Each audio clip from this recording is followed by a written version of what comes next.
बिस्मिल्लाहिर्रहमानिर्रहीम।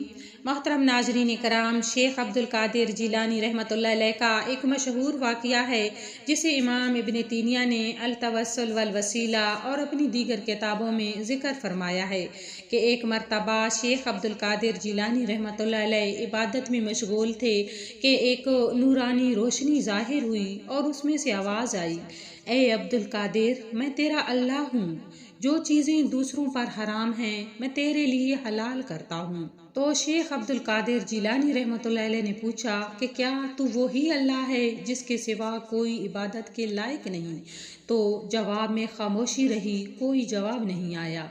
तो शेख अब्दुल कादिर जिलानी रहमतुल्लाह अलैह ने कहा कि दूर हटो ए अल्लाह के दुश्मन, बस यही कहना था कि वो नूरानी रोशनी तारीकी में बदल गई। और फिर एक बार आवाज़ आई कि ए अब्दुल कादिर, आज तू अपने इल्म और दीन की समझ की वजह से बच गया है, वरना मैंने तो इसी तरह कई इबादत गुजारों को गुमराह किया है। तो शेख अब्दुल कादिर जिलानी रहमतुल्लाह अलैह ने जवाब दिया कि आज मैं अपने इल्म की वजह से नहीं बचा, बल्कि मैं अल्लाह की मेहरबानी की वजह से बच गया हूँ।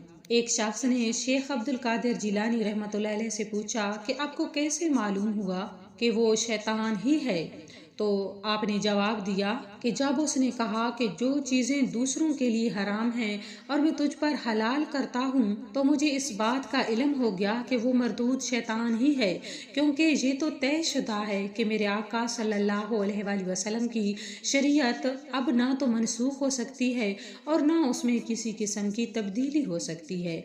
शरीयत में जिन चीज़ों को हराम कर दिया गया है वो हराम हैं और जिन चीज़ों को हलाल कर दिया गया है वो हलाल हैं।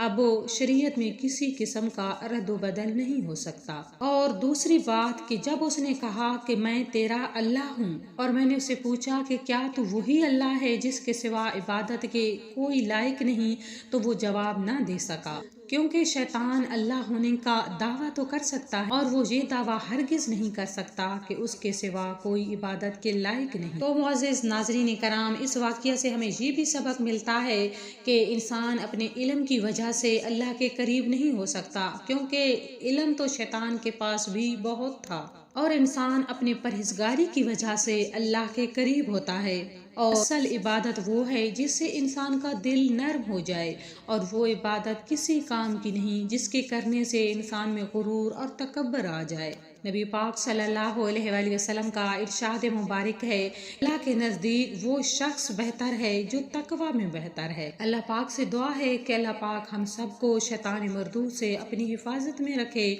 और हमें हमेशा हिदायत देता रहे, आमीन। ऐसे मज़ीद वज़ाइफ जानने के लिए हमारे चैनल को सब्सक्राइब करें, वीडियो अच्छी लगे तो लाइक करें और सदक़े जारिया की नियत से शेयर करें। तो फिर मिलेंगे नए दिलचस्प वाक़ये के साथ, तब तक के लिए अल्लाह नेगेबान।